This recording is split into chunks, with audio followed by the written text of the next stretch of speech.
की, योगेश्वर श्री कृष्ण की, योगेश्वर श्री कृष्ण की, भारत माता की, भारत माता की, वंदे वंदे वंदे।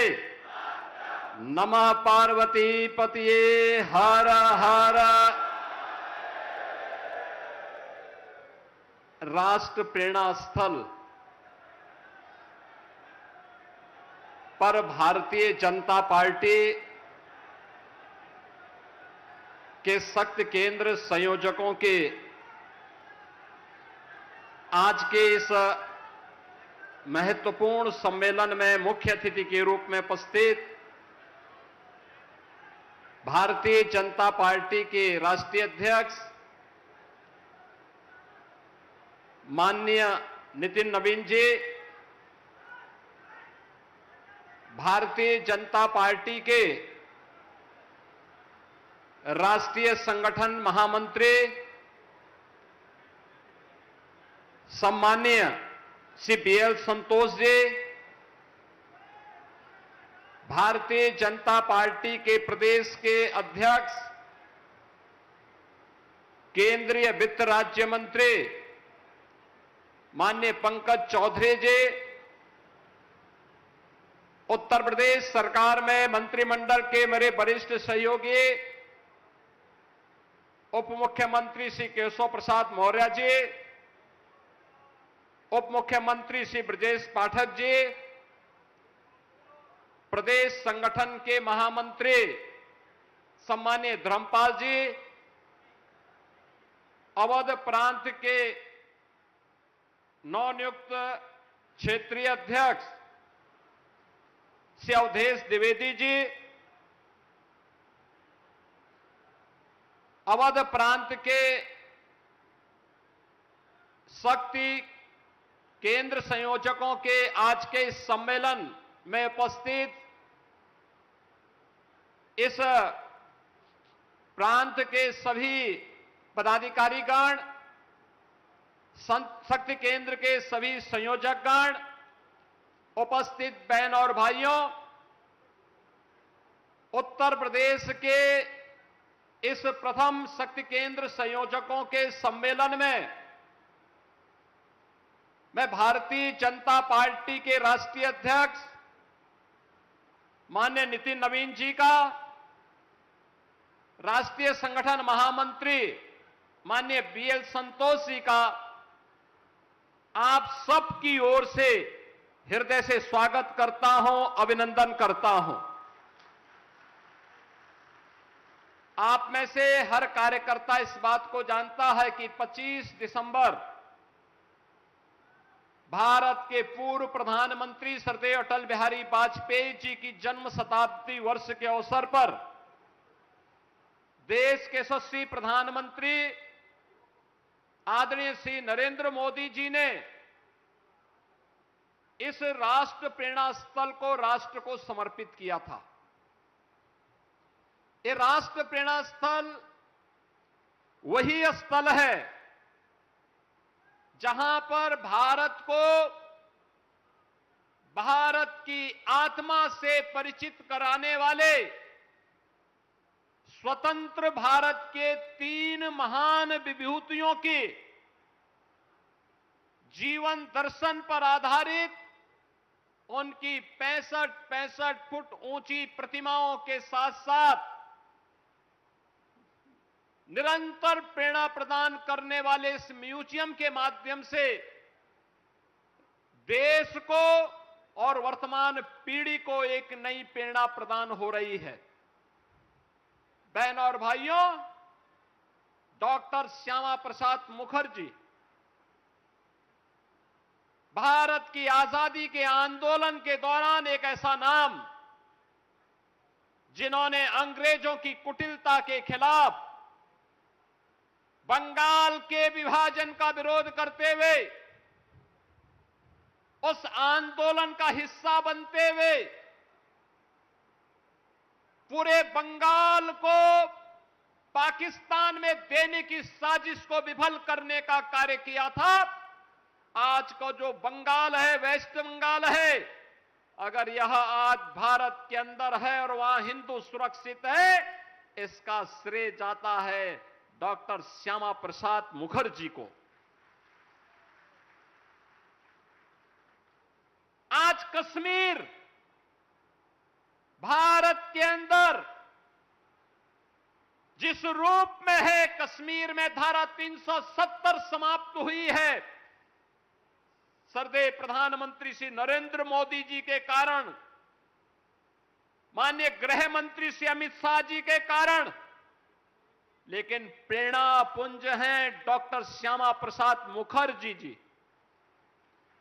उन्होंने 1953 में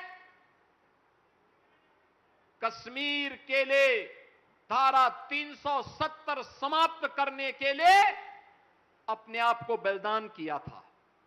एक देश में दो प्रधान, दो विधान, दो निशान नहीं चलेंगे, नहीं चलेंगे का नारा देते हुए उन्होंने परमिट सिस्टम का विरोध किया था और कहा जम्मू कश्मीर भी भारत का हिस्सा है और इस पर शेष भारत का कानून बराबर लागू होना चाहिए। वह सपना साकार हुआ है जब प्रधानमंत्री मोदी जी ने कश्मीर में धारा 370 समाप्त करके श्रद्धेय डॉक्टर श्यामा प्रसाद मुखर्जी के सपने को साकार किया। याद करें, भारतीय जनता पार्टी का कार्यकर्ता हो या भारतीय जनसंघ का कार्यकर्ता, सदैव एक ही नारा हमेशा लगाता था, जहां हुए शहीद मुखर्जी वह कश्मीर हमारा है। ये नारा केवल नारा नहीं था, ये भारतीय जनता पार्टी की वैचारिक प्रतिबद्धता का प्रतीक था और उस सपने को साकार किया है प्रधानमंत्री मोदी जी के नेतृत्व में भारतीय जनता पार्टी की सरकार ने। कार्यकर्ता बहनों और भाइयों, आज आप देश के अंदर देखते होंगे गरीब कल्याणकारी योजनाएं जो भी बन रही हैं, प्रधानमंत्री मोदी जी के नेतृत्व में पिछले 12 वर्षों के अंदर जितनी भी वेलफेयर की स्कीम चली है, चाहे वह प्रधानमंत्री गरीब कल्याण अन्न योजना हो, प्रधानमंत्री उज्ज्वला योजना हो, प्रधानमंत्री स्वास्थ्य बीमा की आयुष्मान भारत की योजना हो, प्रधानमंत्री आवास योजना हो, स्वच्छ भारत मिशन हो, जीवन ज्योति बीमा योजना हो, जीवन सुरक्षा बीमा की योजना हो, यह देश के बिना भेदभाव के अंतिम पायदान पर बैठे हुए गरीब के लिए समर्पित है।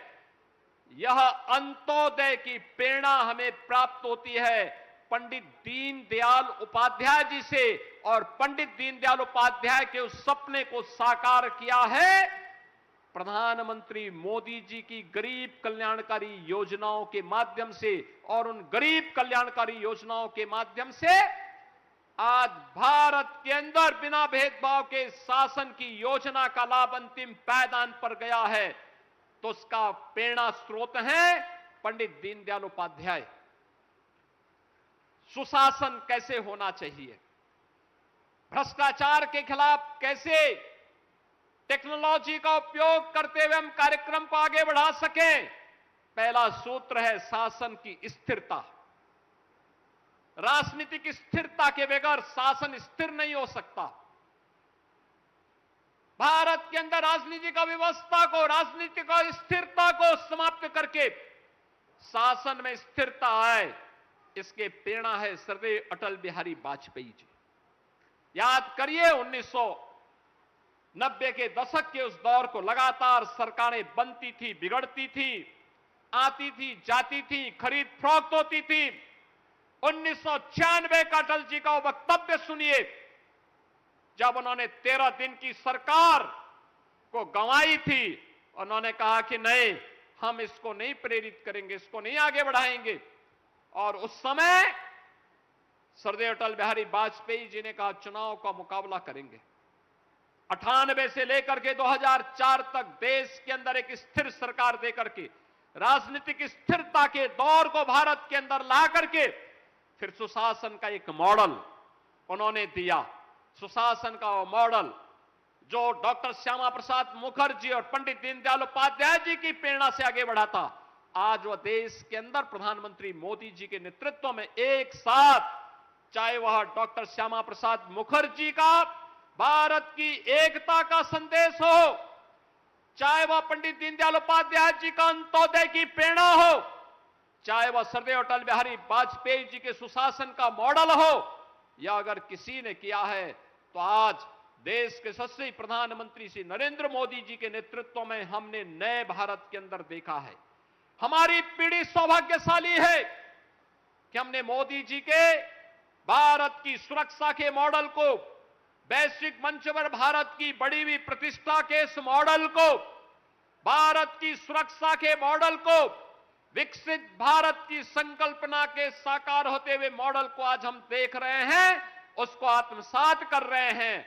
और विरासत और विकास का मॉडल कैसे हो सकता है, इसका केंद्र बिंदु बनाया है प्रधानमंत्री जी ने भारत के हृदय स्थल के रूप में जाने जाने वाले उत्तर प्रदेश को। पिछले 9 वर्ष के अंदर उत्तर प्रदेश के अंदर डबल इंजन की सरकार ने प्रधानमंत्री मोदी जी के उस मॉडल को यहां अक्षर से उतारने का काम किया है। कोई सोचता था आज से 9 वर्ष पहले काशी में काशी विश्वनाथ धाम इतना भव्य बन जाएगा?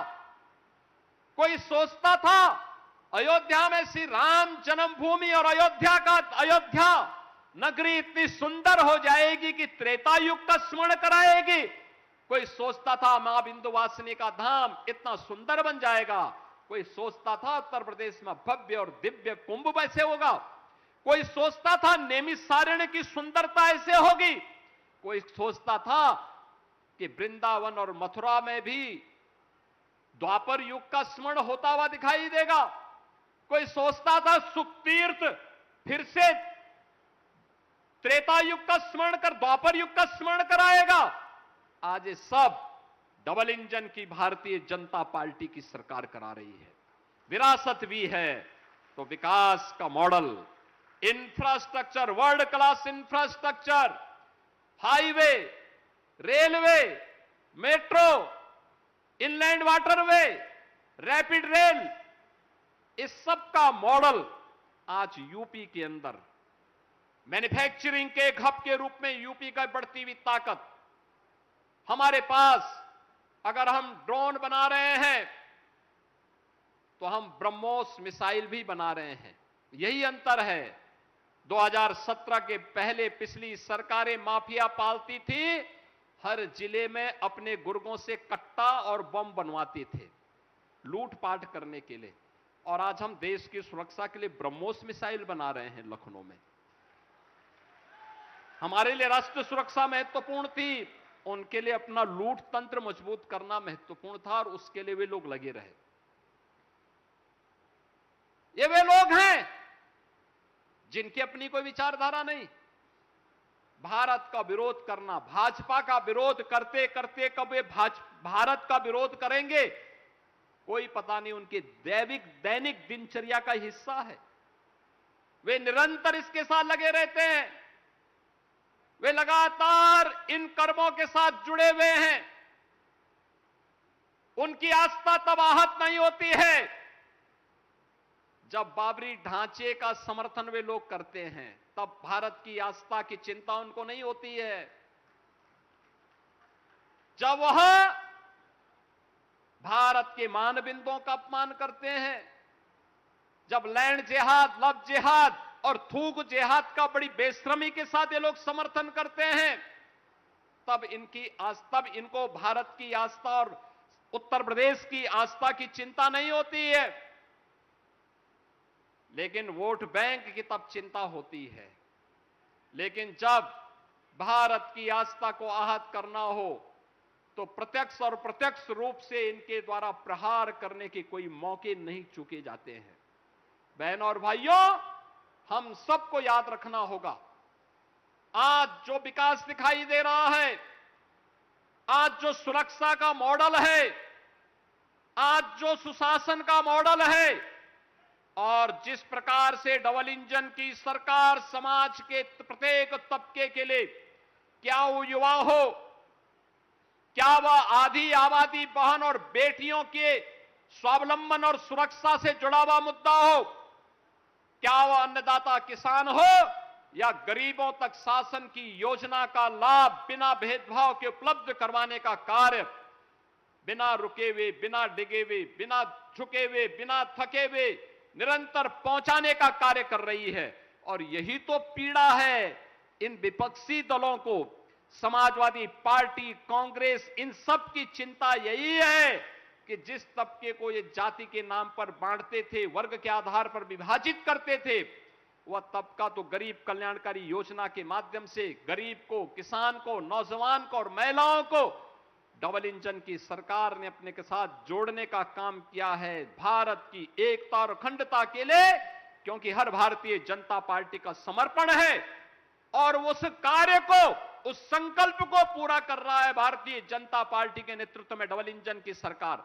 और इसलिए वे विभाजन की अपनी सारी की सारी मेहनत का कहीं ना कहीं ठीकरा अब फोड़ करके भारत की आस्था पर प्रहार करने का कार्य कर रहे हैं। और इसीलिए मैं आप सबका आह्वान करूंगा, यह समय है हमारे लिए जब हम इन सब के प्रति जागरूक हों। शक्ति केंद्र का मतलब भारत की लोकतांत्रिक व्यवस्था का वह केंद्र बिंदु जहां से एक एक मतदाता के साथ हमारा संवाद शुरू होता है।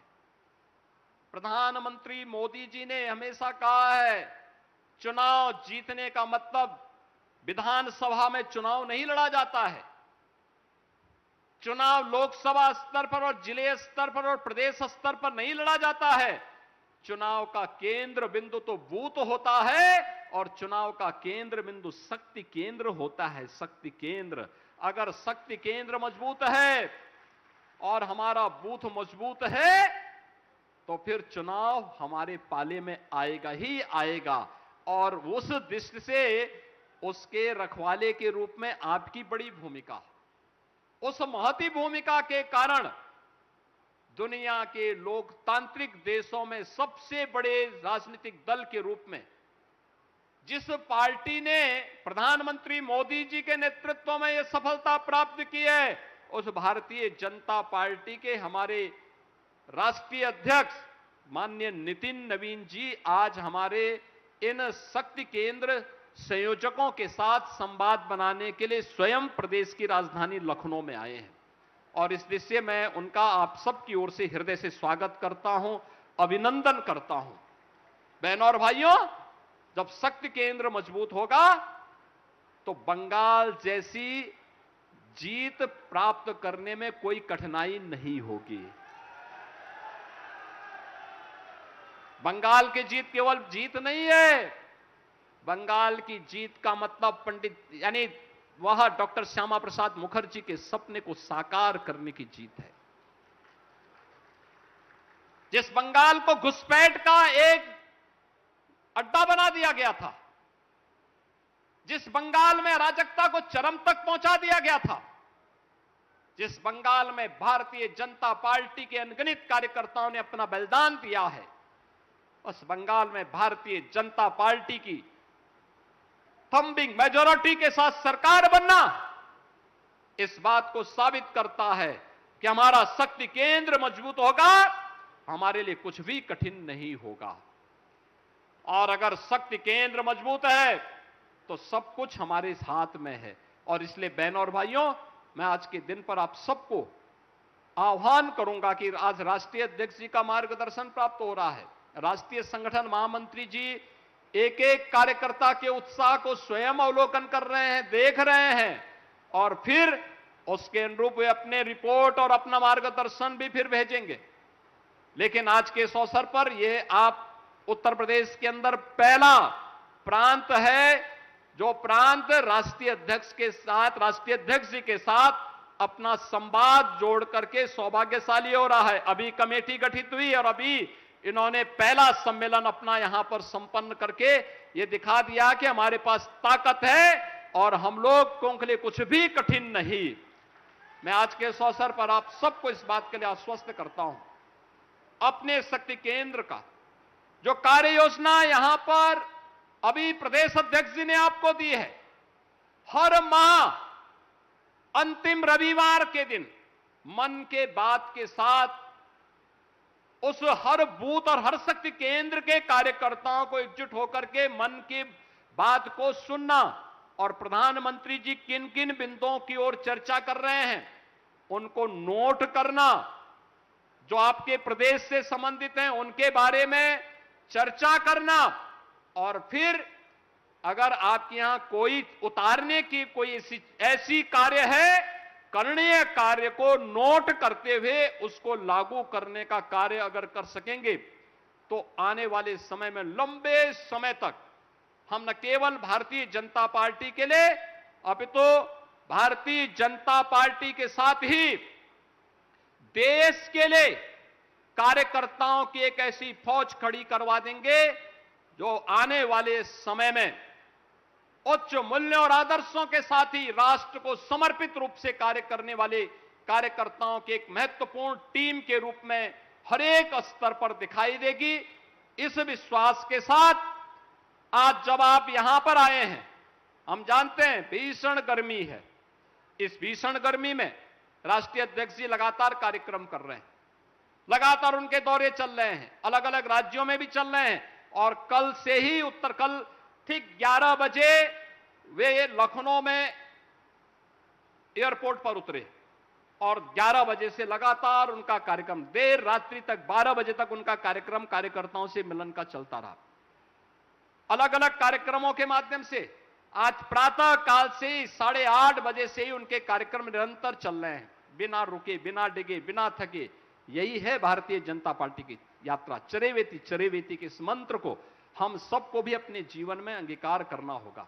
और मैं आपको आश्वस्त करता हूं, सरकार आपकी है, आपके सम्मान के विरुद्ध कोई आचरण नहीं कर सकता है। आपके हितों और आपके मूल्यों, आपके आदर्शों के विरुद्ध कोई आचरण नहीं करेगा। और हम सबका आदर्श, हम सबकी प्रेरणा वही है जो हमारा केंद्रीय नेतृत्व होगा, और हमारा प्रेरणा वही है जो ये राष्ट्र प्रेरणा की 3 महान विभूतियों के नाम पर यहां पर राष्ट्र प्रेरणा स्थल बना हुआ है। जो प्रेरणा उन्होंने दी वो हमारे जीवन का मंत्र है, और उस मंत्र को जब भी हम आगे बढ़ाएंगे, अपने जीवन में अंगीकार करेंगे, तो आपके सम्मान के विरुद्ध आचरण करने का दुस्साहस कोई नहीं कर पाएगा। इस विश्वास के साथ एक बार फिर से मैं आज के इस अवसर पर राष्ट्रीय अध्यक्ष जी का, माननीय नितिन नवीन जी का इस शक्ति केंद्र संयोजकों के सम्मेलन में हृदय से स्वागत करता हूं, अभिनंदन करता हूं। राष्ट्रीय महामंत्री जी का हृदय से स्वागत करता हूं, अभिनंदन करता हूं। आप सभी का भी मैं अभिनंदन करता हूं कि इस भीषण गर्मी में पिछले 3 घंटे से आप बैठ करके पूरे मजबूती के साथ आपने साबित किया है कि हम लोग सम और विषम परिस्थितियों में कार्य करने के लिए में सक्षम हैं, और उसी अनुरूप अपना परिणाम भी देंगे। इस विश्वास के साथ आप सबके प्रति मेरी मंगल में शुभकामनाएं हैं। धन्यवाद। जय हिंद, जय जय श्री राम।